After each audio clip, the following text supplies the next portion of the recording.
All right, well, hi everybody. I am hoping that there are actually some people who are able to see this broadcast. It's the first time I've done this, and I'm not sure if I've disabled something or haven't enabled something because I thought it was going to be more of a chat and discussion, but I think it may also be due to how you guys are signed up to, if you're signed up to just be watching or if you're signed up to participate. So I'm just going to go ahead and present what I have, and if you're able to log on and join me, that'd be awesome. I'm going to see if there's a way. Let's see, it looks like there's a Q&A thing, so I think you can, if you are logged on, you can submit questions, and I will work on answering them too. And so let's just see what evolves today. I have a positive attitude that it's going to work out. So this broadcast is called Cultivating a Naturally Positive Attitude, and actually this may not show up so great, but it's kind of what I have planned to talk about today. We're going to be going through a welcoming meditation and talking about some things that I think contribute to staying positive in challenging situations, even in the midst of adversity. So I'll probably be looking down a bit to look at what we'll be covering. And so first of all, I want to introduce myself, and my name is Dr. Pam Garcy. I'm a psychologist and a life coach in Dallas, Texas, and I've been in practice for 18 years. And I really enjoy helping people in terms of getting to their breakthroughs, and I've noticed that having a positive attitude is a big part of getting into your breakthroughs. So the thing is that we're designed to have the whole range of emotions. So how do we end up cultivating a naturally positive attitude, an attitude that doesn't lead us to feel inauthentic? And that's the thing that I really think is going to be key here, is getting into your authentic self and allowing that to come out, and allowing yourself to shift when your moods are going low. So what I want to cover today is basically a morning meditation in which we're going to create our day, and I'll show you a meditation that I learned that helps to bring that positive attitude on. The second thing that we're going to cover is the positive benefits of a positive mental attitude, and we will talk about basically perception and how that plays a role in creating our attitude, and what Albert Ellis said about different situations, the benefits and the advantages of different situations, and how we can use that in terms of our attitude and our mindset, the role of appreciation and gratitude, and some other techniques such as relaxation, mood shifting, self-care, using feedback. I'm not sure if we're going to get to all these, but these are just me brainstorming some of the things that to me seem obvious in creating the naturally positive attitude.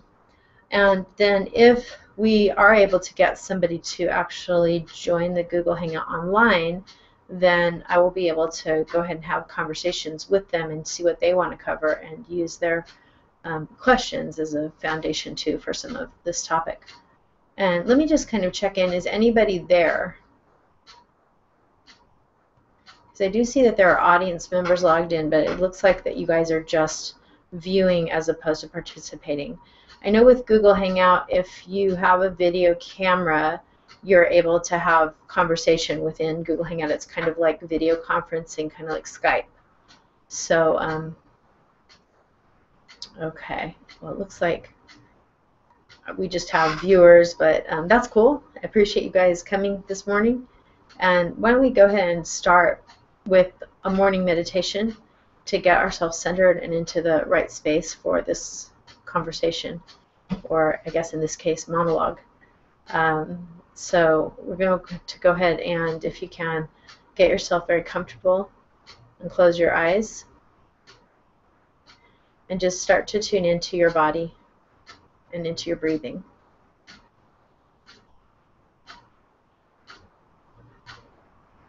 Just noticing the breath,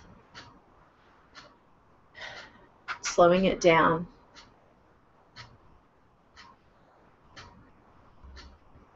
And as you slow your breathing, Just pay attention for a moment to your body, and if you're holding any tension in any part of your body. And you're certainly allowed to hold tension in any part of your body that you want to, but you might find it's just too hard to keep trying to hold on to that tension, and you just want to allow yourself to release it and allow your body to relax. And you'll probably find as you start to relax that a warm, heavy feeling is spreading into your arms and your hands, and even into your legs, all the way down to your feet and your toes. As you get more relaxed, you notice that your arms and hands just start to get heavier and warmer, and your legs and feet and toes become heavier and warmer. As you get comfortable, imagine for a moment that the sun is floating and it's right over your head. And there's a little opening in your crown chakra, and it's allowing the sunlight to just pour right down in and through.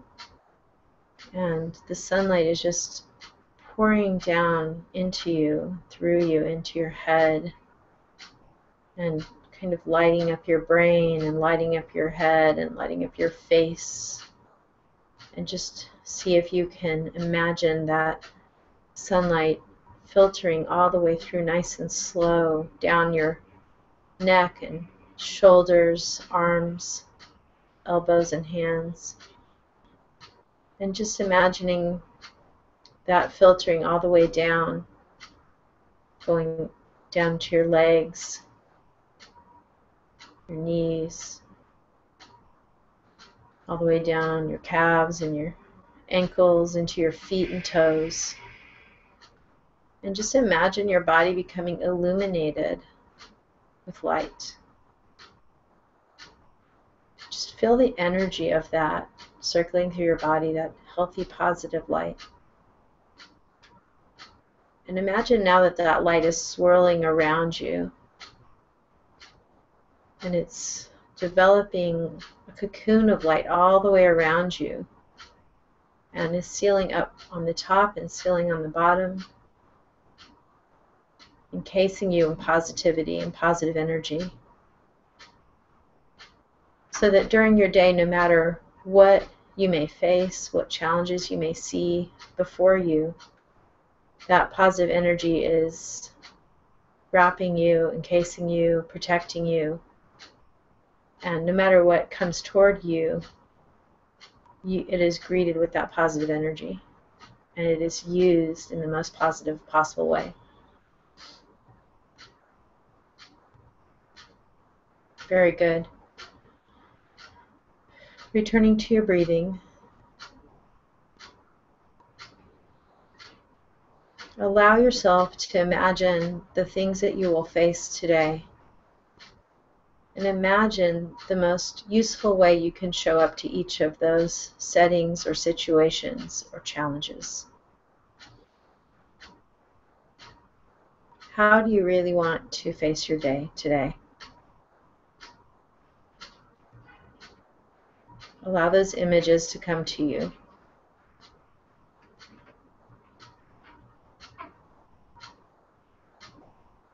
And as you travel through your day, imagine that now it's the end of the day and you're looking back at your day. And it's really been a great day. And as you're looking back at your day, you recollect what you did to create that wonderful experience in your life today.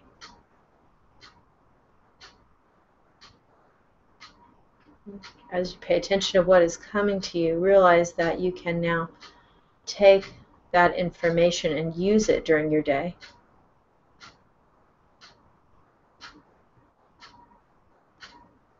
Very good. Now returning your awareness back into your body, back into the room where you're watching this broadcast. you can just gently open your eyes, ready to greet the new day. All right, so I've enabled a question and answer mode on this Hangout so that you can type in your questions.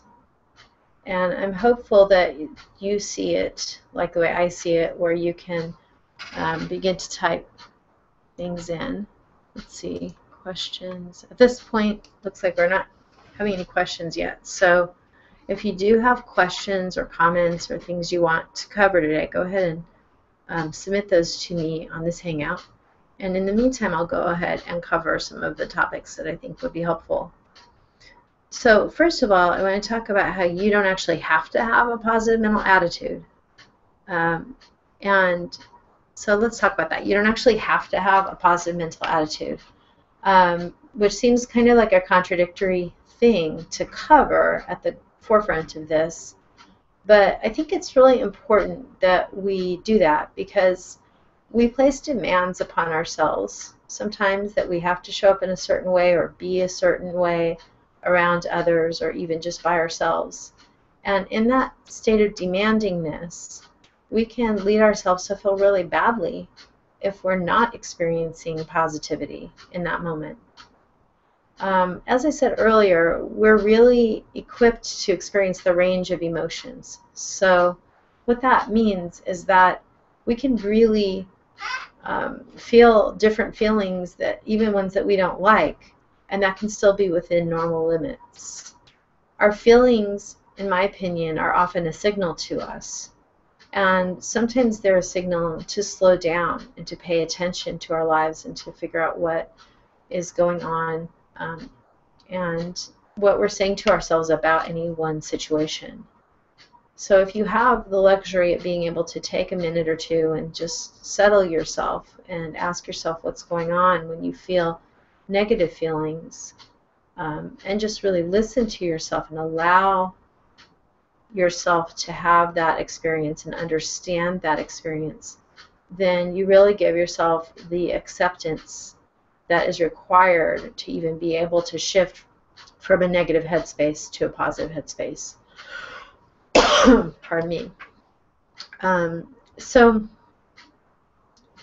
one of the things you can do if you're feeling, for example, depressed, is you can ask yourself, am I placing a demand on myself that I have to be happy right now and shaming myself because I'm feeling depressed? If you are, you can release that and allow yourself the flexibility to understand that it's normal to have the experience of depression sometimes. Depression is usually caused by a negative view of yourself, a negative view of others, and a negative view of your future. So if you can tune into how you are viewing yourself, others, or the future, or maybe even all three negatively, then you can then respond to that and look at the possible flip side of that. Speaking about that, one of the things I wanted to talk to you about, I'm not sure if this is going to work or not. So I'm not sure if you can figure out what that is by looking at it. So I'm not sure if you know what that is. You can guess what it is. You can have an idea what it is. If I turn it this way, you might get a clearer idea what it is, especially if I back up from it. If I turn it this way, you totally know what it is, right? It's a candle that's been burnt. It even has a cute little hole in it. It burnt down and it started pouring out wax yesterday. But oh my God, it smells so good. So anyway, why am I showing you this candle from multiple angles? Well, the reason is that we can really see things from lots of different angles. We can stop and think about how we're looking at something and decide if there are other angles that we can look at things from. You know, reality, just because we're seeing something from this angle and we decide that this is reality, that doesn't mean that these other places of reality don't also exist. You know, there are lots of different angles that we can look at this from. And if this is my problem, and I'm looking at it from here, I'm only seeing one side of it, and I may become negative in looking at that one side. But if I look at it from lots of different angles, and I turn it around in my mind, over time I have understanding of it. And then I can take that understanding and use it to help me grow. And I can use it to help me to be the type of person I want to show up as. If I want to be more positive, for example, I can look at the advantages of the situation. If I want to be more negative, not that you're here to do that, but I know that I'll look at the disadvantages. So there's actually a recipe and a formula for looking at things and perceiving things as positive or negative. And we realize that most things have both going on. So it's not that we want to lie to ourselves and pretend that the negative side doesn't exist, but it's just that we want to give equal airtime to the positive and to the other side. What we define as positive is usually whatever is positively reinforcing to us in the moment. But things can be positive even if they aren't momentarily positively reinforcing. A great example of that is exercise. In the moment of exercise, today for example, I was doing this exercise where you lean against the wall and you slide down and you hold a chair position against the wall for a full minute before you take a break, or however long your body will let you hold it before you take a break. And it strengthens your legs. But while you're doing that exercise, it feels painful. It doesn't feel good. So in that moment, you might, if you were just a moment-to-moment kind of person, you might say, well, this is a negative experience. It's painful, it hurts. But we also know in exercise that sometimes we have to endure a little bit of physical stress for our muscles to grow. Not too much and not too little, the right amount, to help our muscles to strengthen and grow. So one of the things that you can do in your life is you can see things in terms of the temporality of it. That things occur over time. They occur over time frames. So this frame right here may look negative, but overall it may be growth promoting and be very positive for you. Another thing that I wanted to talk to you about is how looking in this angle also relates to what we attend to. And whatever we pay attention to in our lives is what grows. So it's kind of like if we have two plants, right? And one plant represents all of the difficulties and all of the struggles that we're having. And the other plant represents all of the solutions and all the ideas and all the creativity and all the things we're doing to create good things in our lives or in the lives of others. Which plant we water, which plant we attend to is the plant that's going to grow more. So if we spend our attention and our focus on the plant that is the problem, that is the difficulty, then that plant is going to grow and flourish. And we're going to see more of our problems and difficulties before us because we're really attending to that, so they become more evident to us. They become more available to us. If we attend to the other plant, we water it, we help it grow, then the creativity, the solution, the growth of joy and other good things in life, abundance, health, relationships, harmony, fun. The more we attend to that plant, we water it, we think about ways to create, the more that plant can grow. So where are we attending? Where are we directing our focus? That's a big question in terms of creating that positive attitude. Another thing that I want to talk about is the role of appreciation and gratitude. So we realize that if we appreciate things in our lives, it is a way, it is more of an approach, it is more of a stance that we're coming from when we become intentional about appreciating what's in our lives. Yesterday, I was backing out of my driveway and I looked both ways, but I didn't. And I've been backing out of the same driveway for 20 years, and I've never had an accident. I looked both ways, and as I was backing up, one of my neighbors was driving, and we collided. So it was a very unhappy moment. It was a very unfortunate experience. I didn't like it. Neither did she. And I had to make a choice for my day, for the rest of the day after that event. And that the choice I had to make for myself, that is a choice that we have, that all of us have at any one moment in time. And that's the choice of, how do I want to take this event? And do I want to use this event as an excuse to be miserable? Or do I want to use this event as an excuse to grow? To me, that's the ultimate question that relates to the naturally positive attitude. So after we reported the accident to our insurance companies and made sure everybody was okay and went our separate ways, I thought about how appreciative I was that we were both okay. And I thought about how appreciative I was that I had a car to even drive, and that I could drive my car, that she could drive her car off, that she was fine. And I thought about different countries and how people in different countries might not have any vehicle to drive, and I started appreciating what I had.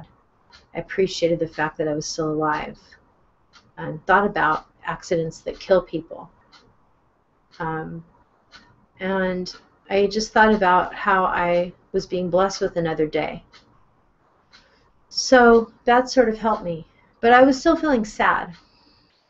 And then another thing that helped me that I wanted to share with you guys today was this idea of giving and kind of putting ourselves forward in kind of the way of a random act of kindness, so to speak. So there was, I decided I was going to go to this drive-through Starbucks in my neighborhood, and that I was going to do a random act of kindness to be thankful and to kind of expand upon what was, even though it was a very small feeling of joy and appreciation, it wasn't expanded yet.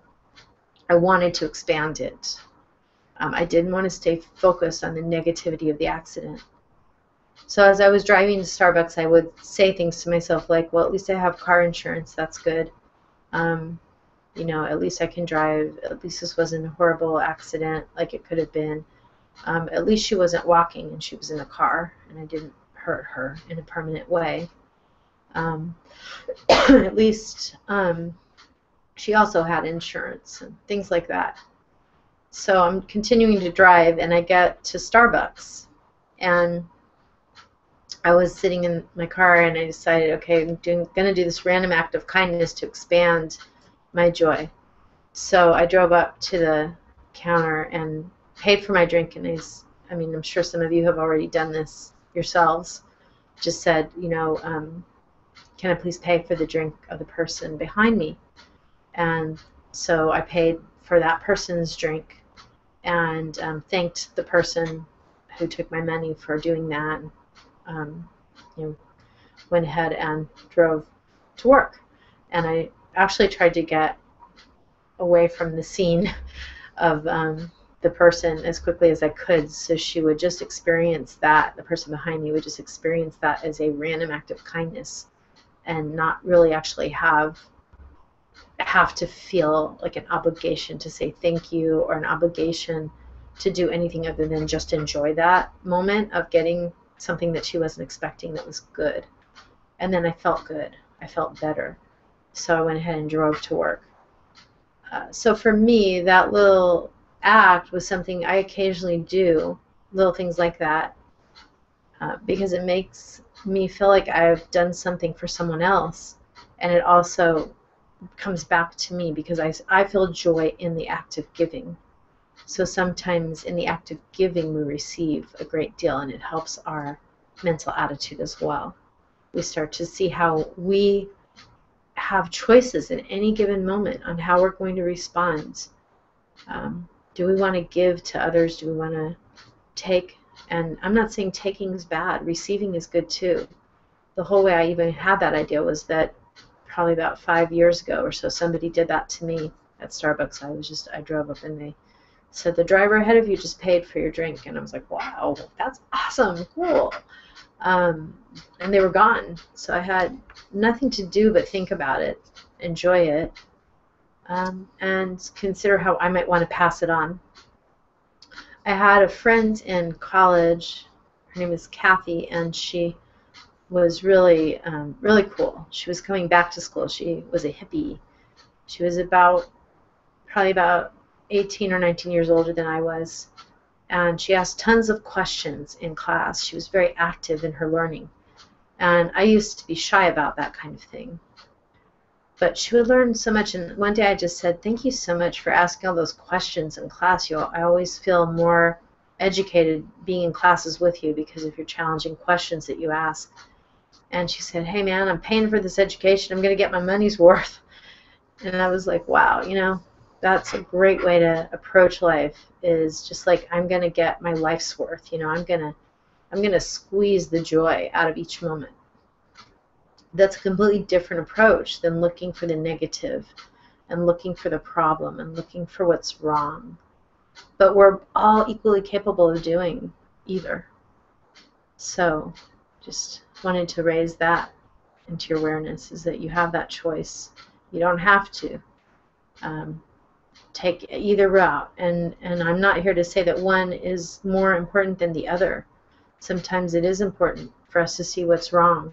So in the contrast, we can appreciate what's right, and we can understand things that we need to do for ourselves or others. Another thing that I wanted to talk to you guys about is using feedback. And one of the ways that we can use feedback is we can turn inward and get our inner feedback and pay attention to what our emotions are telling us. And we can also use outer feedback, so what others tell us about ourselves or about what's going on, and they give us information. The feedback can help us in terms of developing the qualities that we want. So when I was a lot younger, and I was just starting to do some of the speaking and talk, and I guess conversations like this that I now do very regularly, I was very, very, very nervous about it. And I started to get feedback that I was doing a good job. And I didn't know that I was doing a good job. I really was clueless about how things were going, and I didn't have any confidence at all in what was coming out of me and whether it was useful to people. But I started getting that positive feedback. And so when you give feedback to others, that helps them. And it also can help you. That's a gift, as we just covered gifts, and that is a gift. But in addition to that, receiving that feedback can be used to help you.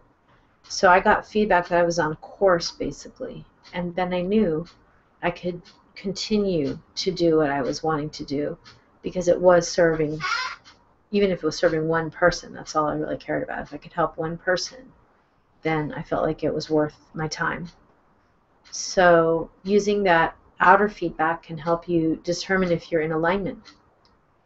You can also use your inner feedback and determine what that might mean, to you. So if you feel like I was at one point in a job that started off being great, but it started to feel like a kind of a toxic environment, unhappy place for me.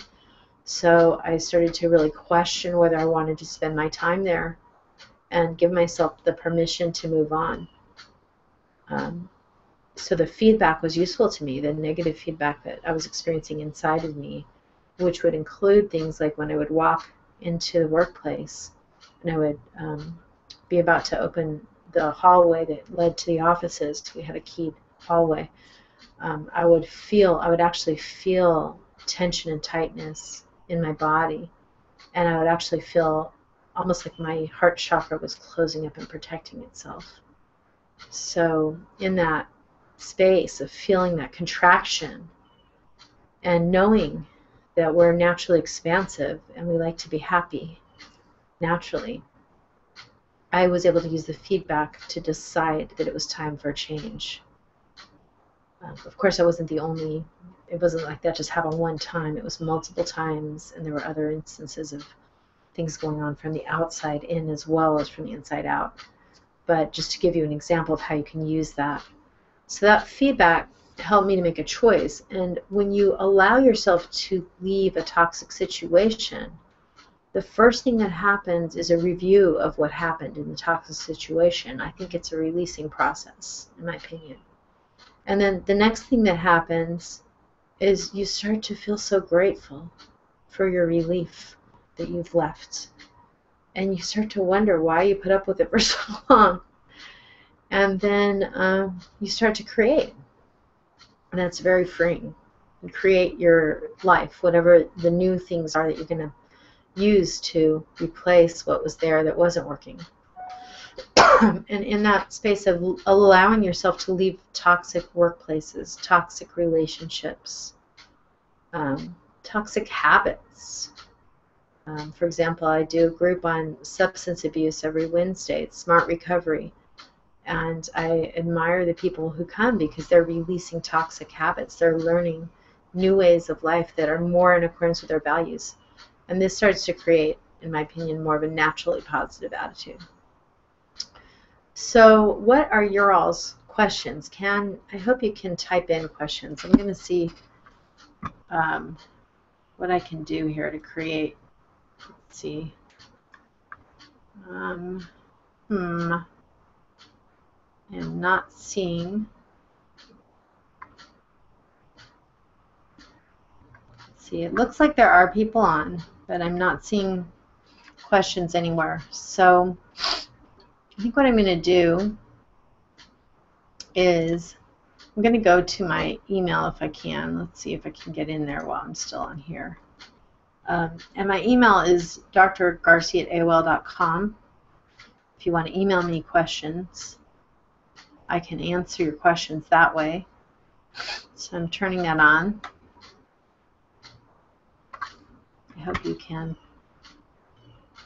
If you are. Mail. Whoops, sorry. If you are on email, maybe you can. Let's see what we got here. It says, I can see you and hear you and watch the video and make posts, but don't know how I can talk. Maybe I'm not set up right. I think I'm sure I turned something off that I should have probably turned on or done something wrong. Let's see. I can see your posts, but nothing in the video. Okay. Now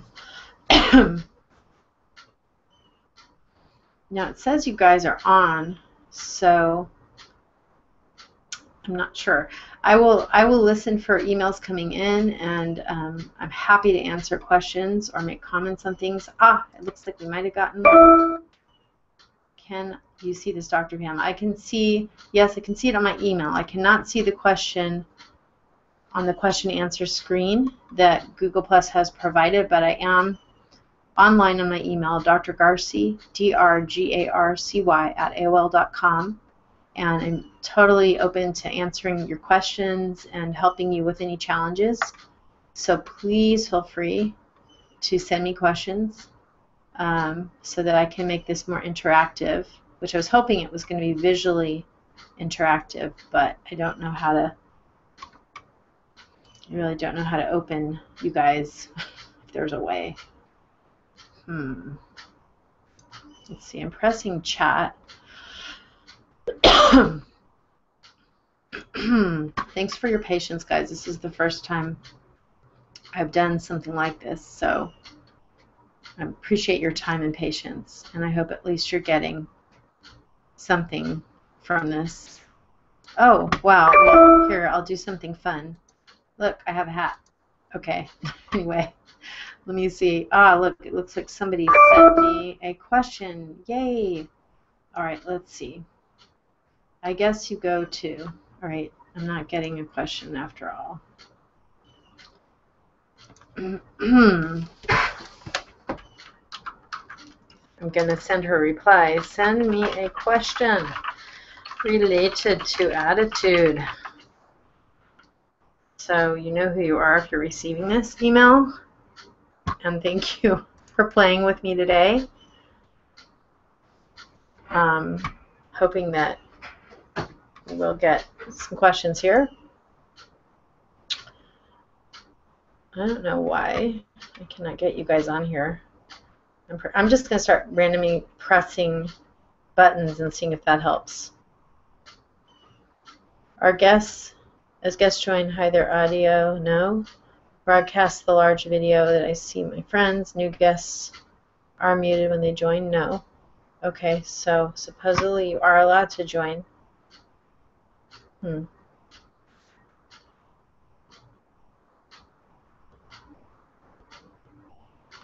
This is not working.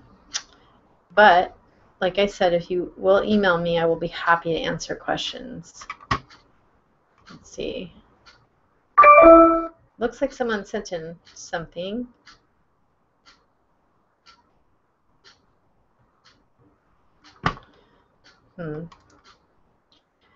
I don't know. Okay, well, looks like somebody sent me a link. So I'm going to go to the link and see if that link works.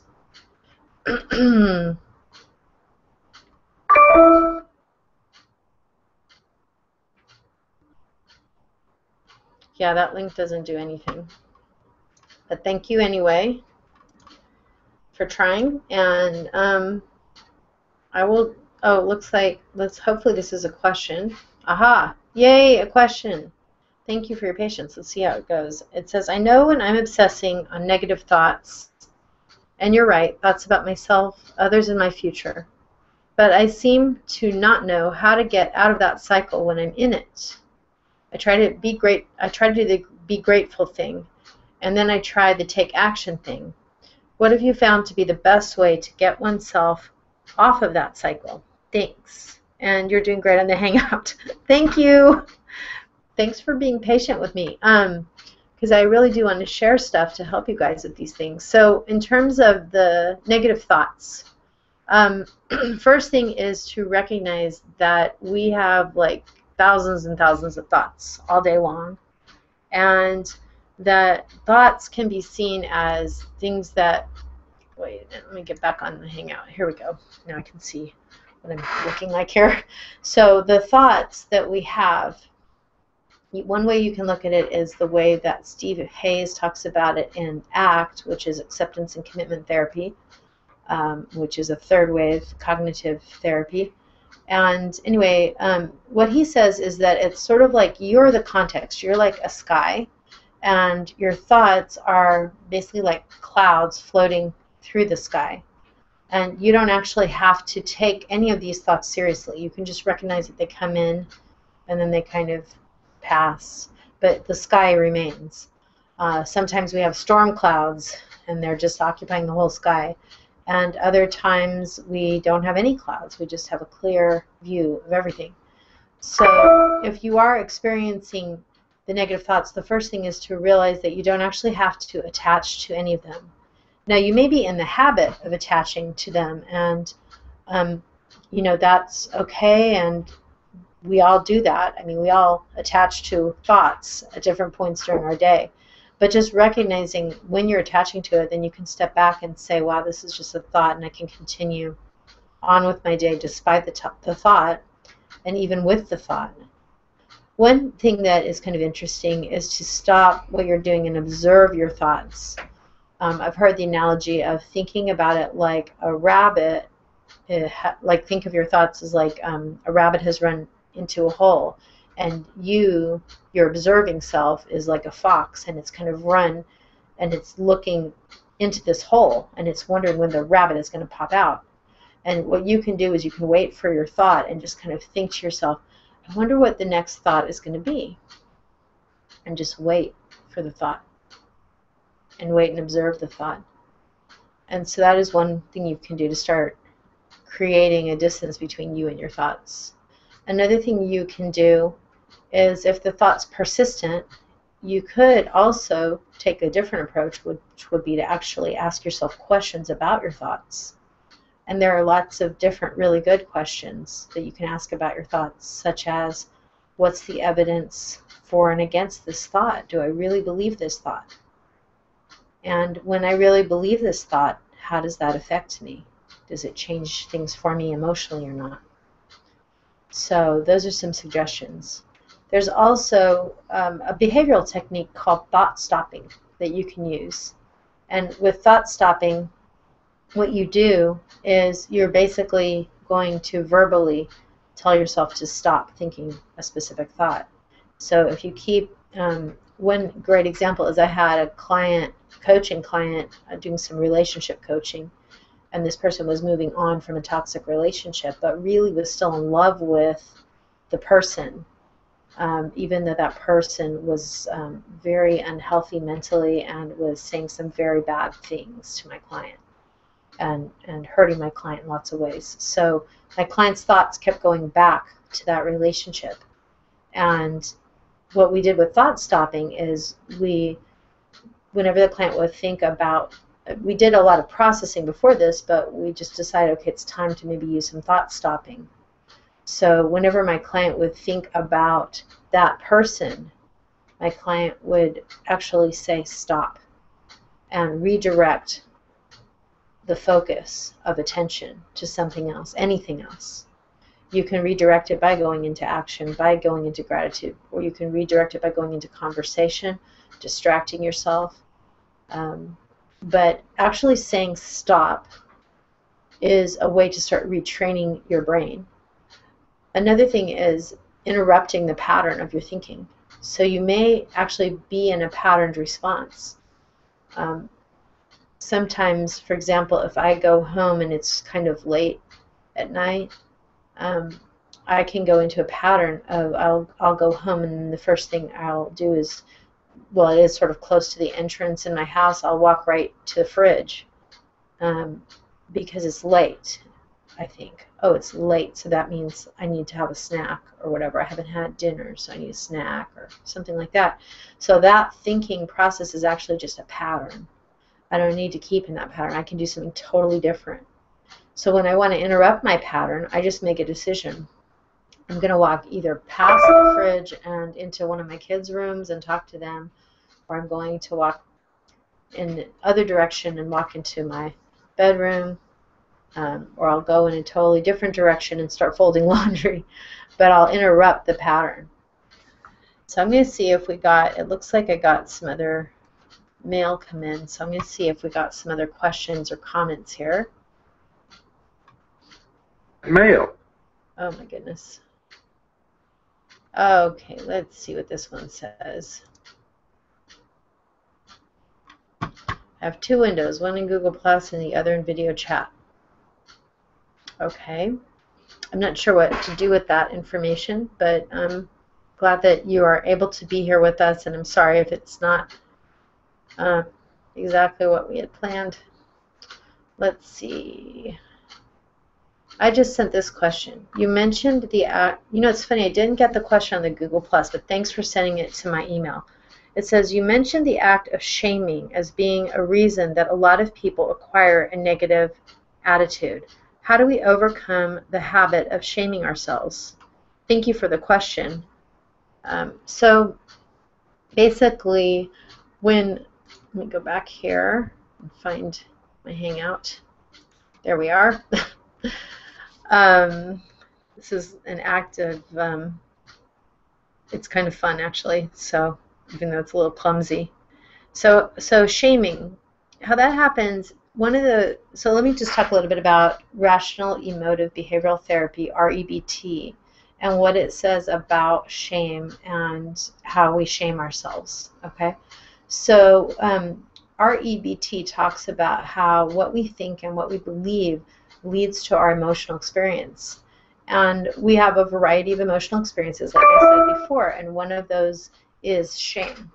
So shame basically is an emotion that's caused by should statements on the self. When we think that we need to be perfect, that we should be perfect, or we should do things in a very specific way, which is forcing ourselves to live up to an arbitrarily high standard. Maybe if we really look at it, nobody else even expects us to live up to that standard. Or maybe people do expect us to live up to the standard, but the standard's really unreasonable and doesn't take into the account that we're human beings and that we're fallible. So when we expect ourselves to live up to a specific high standard, and when we want to hide it, so basically it's two parts. We want to live up to the high standard and we want to hide it when we don't. Then we can walk around feeling shame. And shame is a really painful, unhealthy, negative emotion. It usually shuts us down when we're really feeling ashamed. But in REBT, we have a really fun way of overcoming shame called shame attacking, in which you deliberately take yourself and put yourself into situations where you would ordinarily feel shameful. And you allow yourself to experience actually being a bit ashamed, actually putting yourself into the situation. So it sounds kind of complicated when I say it, so let me give you some examples to make it sound more simple, because it really isn't that hard. One example, Ellis had people do things like walk an imaginary dog down the street, call out the stops on the subway. So, we're here at this street, we're here at that street. It was unnecessary, right? So kind of doing things that are a little bit embarrassing. When I went to training underneath Ellis, he had us all go out and do shame attacking during our lunch hour, and I was at that point very ashamed of kind of being too open or being too noticed. I wanted to just kind of do my thing and go unnoticed as much as possible. So when we went out to lunch, I went out with some friends to this lunch place, and they were in the group too, so they knew that we all had to do something weird during lunch, basically, for shame attacking. And what I decided to do was to actually do something totally strange. So I went up to the waitress and I said, can I just give you 5 minutes off, and I'm going to pour everybody's water for them. I'm going to walk around the restaurant for water. Would you mind if I gave you 5 minutes of a break? You look like you need a break. And she said, sure, go ahead, go for it. And, it just was weird because here I am in this suit, pouring everybody's water. And in New York, nobody really cares. But I had to see that for myself to be able to get over my own shame. And so when we attack the shame by actually diving head on into that thing that we would feel shameful about, we realize that we don't really have to be ashamed. We don't have to live up to that fake standard. And we can actually release that standard and just release the should on ourselves. And just allow ourselves to be who we are and be free. So hopefully that's helpful to you. Let me go back to the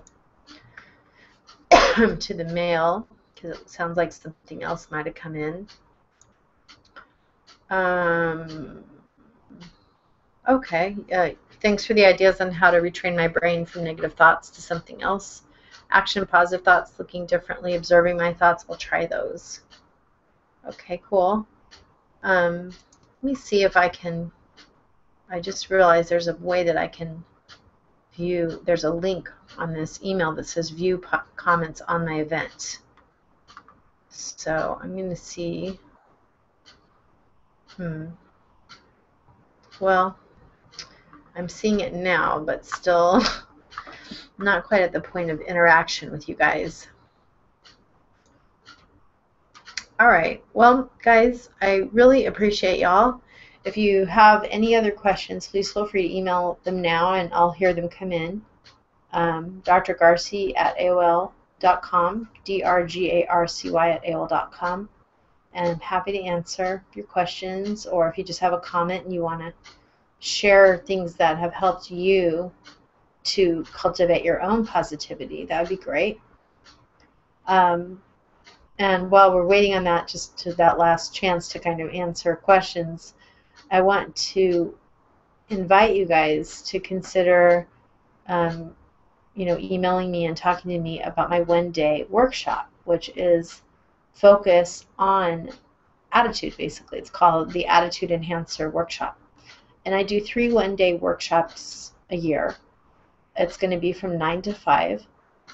So in the one-day workshop, basically what we do is a variety of things. It's not just me talking. It really is interactive because it is live. And in the one-day workshop, we get together, we have a lot of fun, and we do a lot of learning. But it's basically, you're going to do exercises, and some of them are going to be you pairing up with another person, and you'll be asking each other questions, but doing deep listening for the other person, and the other person doing that for you, so that you then learn to give that to each other. But you also hear your self-talk, because you're really given that sacred space of being able to express your ideas and think through things. And then I have different exercises just to train you to look at things in different ways. I don't want to give away all the things that I have planned, but it's experiential. So that means you're going to have experiences, and the experiences are going to teach you things about yourself. So I think I heard questions coming in. Let me see if any more came in.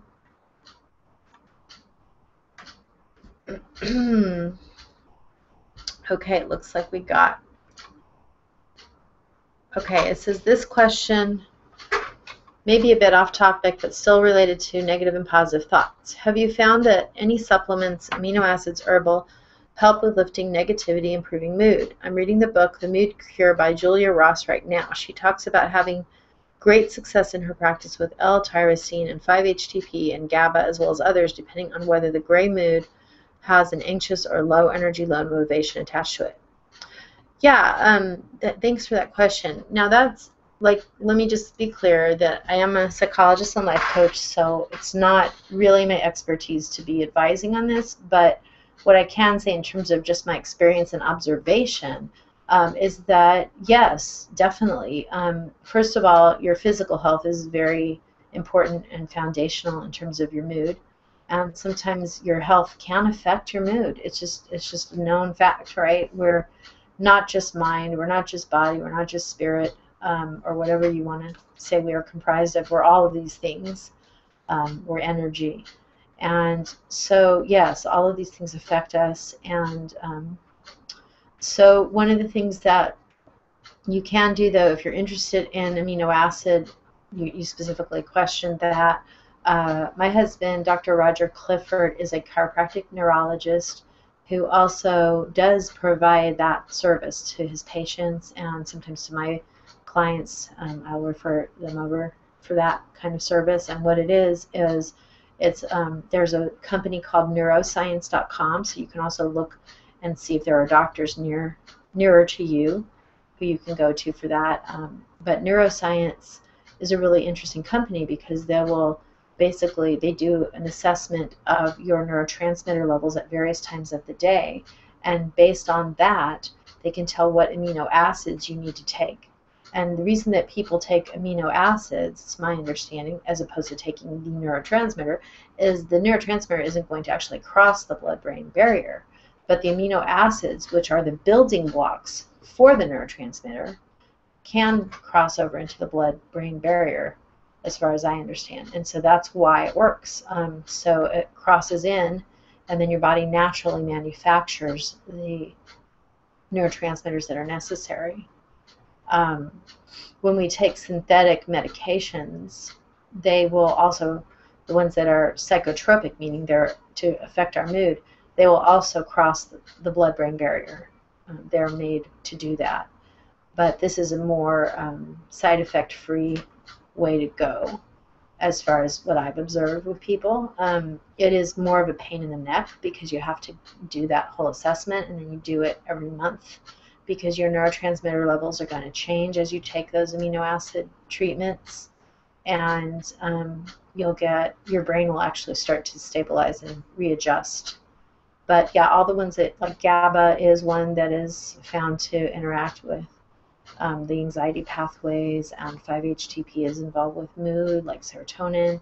So a lot of these are precursors to, things that are usually given as medication, but they're precursors to what your brain naturally manufactures. So it's kind of like naturally readjusting your brain and getting it to start doing its own thing, so that you don't necessarily have to have the synthetic medication. Now, I'm not suggesting that someone get off of medication if they're on it.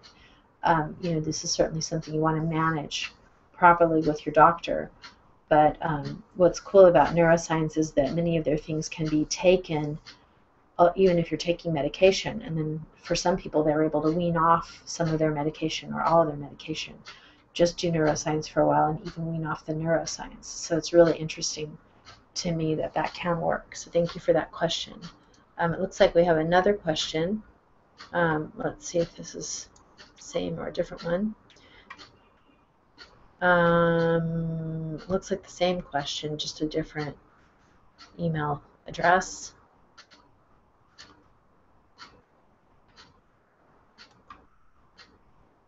So I think that's maybe the last question. There's one more, it looks like. Okay, I'm not seeing any others. Let me just see if there's any other. I'm just looking to see if there's any other screen. I hope, Hernan, I hope you were able to hear. I can see you posted that you weren't able to hear, but it looks like some other people were hearing okay, and I'm glad that they were able to hear. So what I'm going to try to do next time we do this, guys, is get a little bit of coaching from one of my friends who's like really good at this, and I should have nagged her more to help me with this event. I should have actually had her come on with me and make sure that I was setting this up right. I felt so badly that I wasn't able to get you guys in. Let's see. So what I'll do is I will give you a laugh at the end here. Let's see. This is my party hat. And so if any of you are having a birthday, happy birthday. This is for yesterday. It was dog day yesterday. And so, yeah. Or if you like cats better, you could celebrate cat day today. But dog day was to give donations to stray dogs. And there is my new hairdo that I'm thinking about getting the mohawk. But, I want to make sure that my innocence is preserved. And I don't really have much more fun stuff to say today. So I guess you can just maybe log on to Hangouts yourself and do funny things. And I guess I'm going to graduate from this exact Hangout. Hopefully next time around we have the way to include you guys in. And I really hope next time we can have it be more of a conversation. But thanks again for coming, and I'll look forward to the next Hangout and also to our next meetup groups. So hopefully we can see each other live and in person very soon, or at my workshop if you're able to attend that. And that's going to be September 20th from 9 to 5. And email me if you want more information, you want to talk about it. I have I think I only have 2 seats left. Okay, bye-bye.